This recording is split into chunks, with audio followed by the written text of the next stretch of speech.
Hello viewers, আজকে আমি আপনাদের দেখাবো কিভাবে কিউআর কোডের মাধ্যমে আপনারা ফেসবুক আইডি একে অপরের সাথে শেয়ার করতে পারেন। তো এর জন্য শুরুতে আপনারা চলে যাবেন ফেসবুক অ্যাপ্লিকেশনে যাওয়ার পর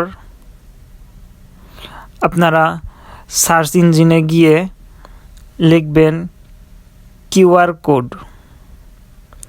কোড লেখার পর আপনার সার্চ করবেন। সার্চ করার পর এখানে লেখা আসবে QR code scan or code and share your personal code with others. তো সেখানে চাপ দেবেন। সেখানে চাপ দেওয়ার পর স্ক্যানার আছে আর কিউআর কোড আছে। তো কিউআর কোডের জায়গায় চাপ দিলে আপনার পার্সোনাল কিউআর কোড বের হবে, সেটা অন্যজনে স্ক্যান করলে অতি সহজেই আপনার ফেসবুক প্রোফাইল পেয়ে যাবে। তো এভাবেই আপনারা অতি সহজেই শেয়ার করতে পারেন আপনার ফেসবুক প্রোফাইল।